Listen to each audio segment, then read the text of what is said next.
और संभल हिंसा से जुड़ी बड़ी खबर सामने आ रही है। संभल हिंसा में चले पाकिस्तानी फैक्ट्री के कारतूस। जामा मस्जिद के पास 5 खोखा और 2 कारतूस मिले हैं।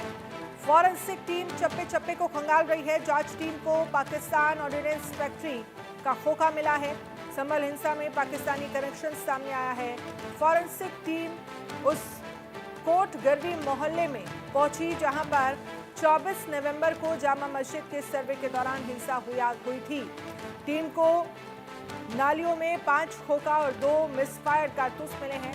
ये खोखे पाकिस्तान ऑर्डिनेंस फैक्ट्री के हैं।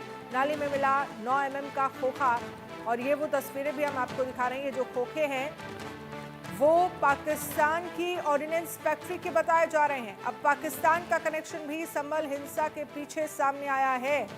क्या पाकिस्तान से ये साजिश रची जा रही? क्या वहां से कारतूस भिजवाए गए, हथियार भिजवाए गए? अब इस तरह के सवाल इस पूरे मामले को लेकर खड़े हो रहे हैं। पुलिस इस मामले को लेकर जांच कर रही है। इंडिया न्यूज एक्सक्लूसिव तस्वीरें आपको दिखा रहा है जहां पर पाकिस्तान ऑर्डिनेंस फैक्ट्री के कारतूस मिले हैं। संभल हिंसा में पाकिस्तानी कारतूस का आखिरकार क्या कनेक्शन है, इस पूरे मामले को लेकर अब जांच की जा रही है। और इंडिया न्यूज एक्सक्लूसिव तस्वीरें आपको दिखा रहा है। पाकिस्तानी कारतूस आखिरकार आए कहां से, इसके पीछे की साजिश क्या है, मंशा क्या है, इस तरह के अब सवाल खड़े हो रहे हैं इस मामले को लेकर। अभिषेक सिंह संभल से हमारे साथ ज्यादा जानकारी के लिए लाइव जुड़ गए हैं। अभिषेक, ये बहुत बड़ा खुलासा है जो कारतूस सामने निकल कर आए हैं, जो कारतूस नाली से निकले हैं उसमें पाकिस्तान ऑर्डिनेंस फैक्ट्री के वो कारतूस बताए जा रहे हैं। अब सवाल यह है कि यहां संभल तक पाकिस्तान के कारतूस आए कहां से?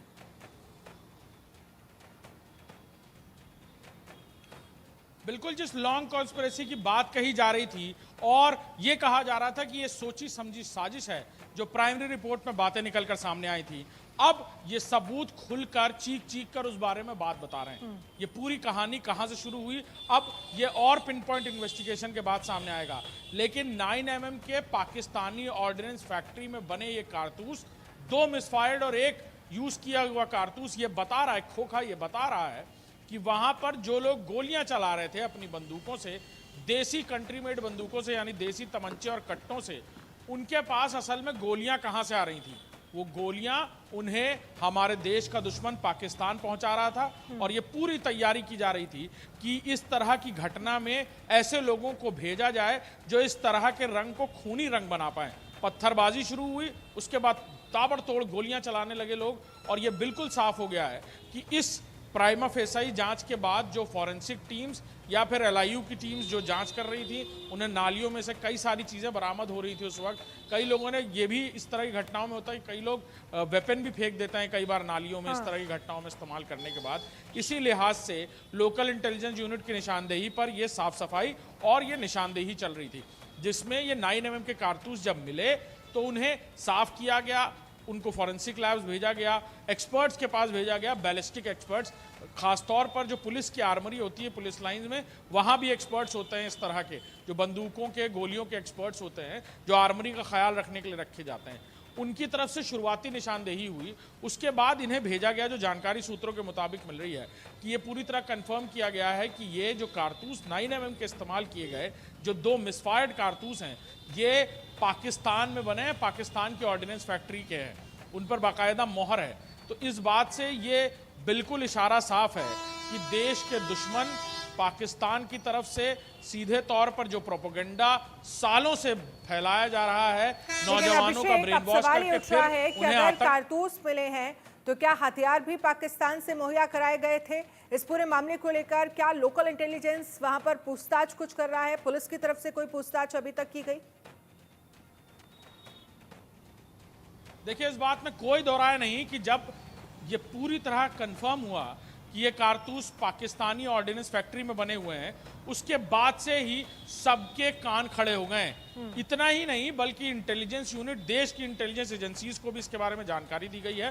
वो भी अब इनपुट इकट्ठा करेंगे कि उस वक्त जब संभल में ये पूरी हिंसा हुई तो किस मॉड्यूल का कौन यहाँ पर था, कौन सा मॉड्यूल है जो स्टोन पेल्टिंग जो कश्मीर में होती है उसे चैनलाइज करता है, कौन सा मॉड्यूल है जो इस तरह के स्टोन पेल्टर्स को इस तरह के हथियार मुहैया करा सकता है, क्या कोई वाकई टेररिस्ट ग्रुप है जिसने ये किया है, या फिर यहाँ कोई स्लीपिंग मॉड्यूल था जिसने इस मौके में जोश में आकर ये कदम उठाया, या फिर सोची समझी साजिश के तहत इस मॉड्यूल का इस्तेमाल किया गया पत्थरों के साथ गोलियां भी चलवाने के लिए।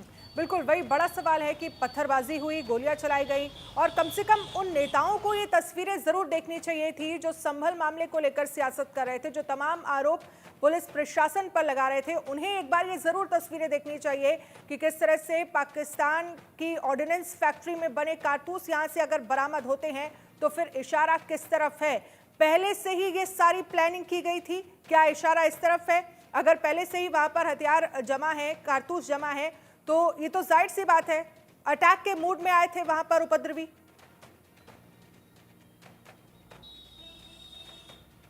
देखिए, ये बिल्कुल साफ है, जो पुलिस की प्राइमा फेसाई जांच है उसमें ये बात निकलकर सामने आई थी कि शुरुआती झगड़ा तुर्क बनाम पठान था।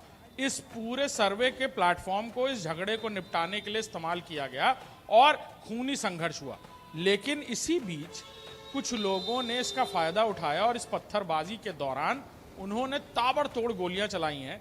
जिस गोलियों की बातें कही जा रही हैं, पुलिस जिस पैलेट गन को चला रही है, और असल में उस पैलेट गन की आवाज़ से और उसके फायर आर्मिंग अराउंड से ऐसा लग रहा है कि उसके धुएं से इस तरह लग रहा है कि वो पैलेट गन नहीं बल्कि गोली चला रहे हैं, बल्कि पुलिस उस वक्त पैलेट गन चला रही थी।